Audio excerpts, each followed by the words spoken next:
Open చేస్తే నేను చూస్తానంటాడు వాడు. ఓపెన్ చేస్తే వాడే పాయ,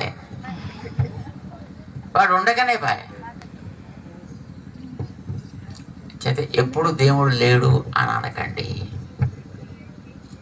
మన లోపల కూడా ఉన్నాడు, కానీ మన లోపల ఉన్నవాడిని మనం చూడలేము. చూడాలంటే బయట విగ్రహ రూపంలో కావాలి, అక్కడ చూడాలి. ఎంతమంది మీలో అద్దం ముందర బాగా నిలబడ్డారు? అద్దం చూసిన వాళ్ళు ఎవరెవరు మీలో?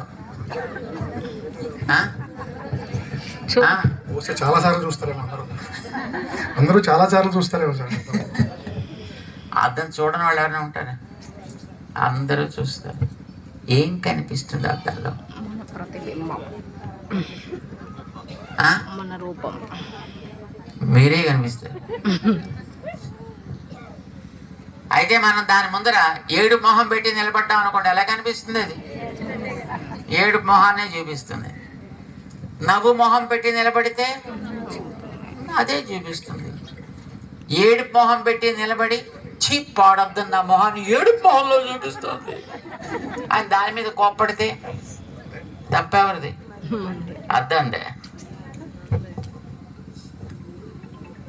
భగవంతుడు మన కోసం ఒక అద్దంలాగా విగ్రహాన్ని మన ముందు నిలబెట్టాడు. ఆయన తానే విగ్రహ రూపంలో ఉన్నాడు. ఆయన అక్కడికి వెళ్ళి నిలబడి ఒక్కసారి మనం మన లోపల చూసుకుంటే అక్కడే కనిపిస్తుంది.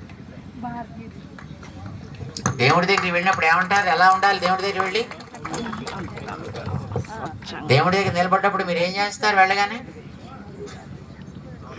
చేతులు జోడిస్తారు, తర్వాత శిరస్సు ఉంచుతారు, కళ్ళు మూసుకుంటారు.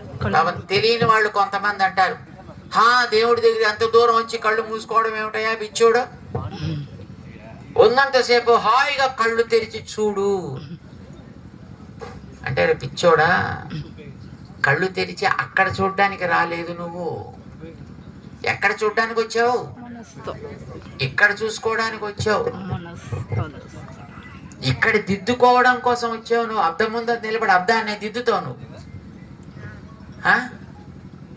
అద్దంలోనా తల దువ్వుతావు? నువ్వు తల దువ్వాల్సింది ఎక్కడ?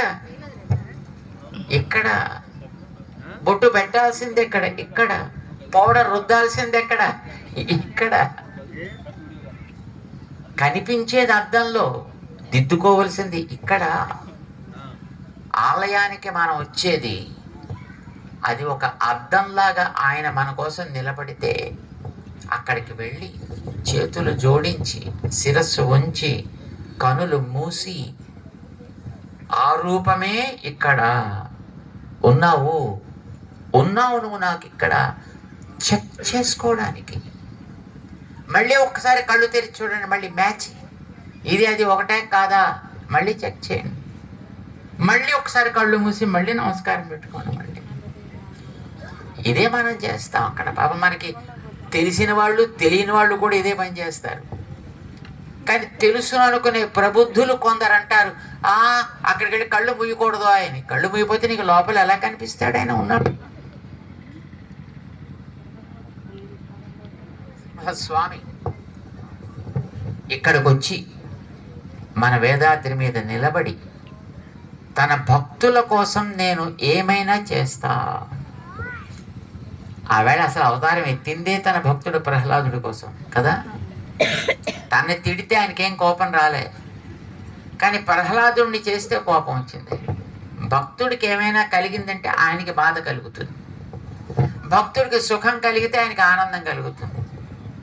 ఇది మా శ్రీహరి గారు వాళ్ళ ఆవిడ కనిపెట్టింది. అందుకోసం ఆవిడ ప్రేరేపణ చేసింది. ఆవిడకి ఏమయ్యా దేవుడికి కాదయ్యా చేయాల్సింది, భక్తుల కోసం చేయవయ్యా. సరే పాపం ఆడవాళ్ళు ఏమైనా చెబితే బుద్ధిమంతులైతే మగవాళ్ళు వినాలండి, వినకపోతే నష్టం వాళ్ళకే. అదే ఏ పని చేసినా ముందు ఆడవాళ్ళని కన్సల్ట్ చేయాలండి. మా శ్రీహరి గారు పాపం ఆవిడ చెప్పిన మాటను తూచా తప్పకుండా పాటించాడు. ఆయన మహానుభావుడు, బుద్ధిమంతుడు కనుక వెంటనే తన ఫ్రెండ్స్ని కన్సల్ట్ చేశాడు. ఎవర్రా మనంతా ఈ సేవ చేద్దామన్నారు.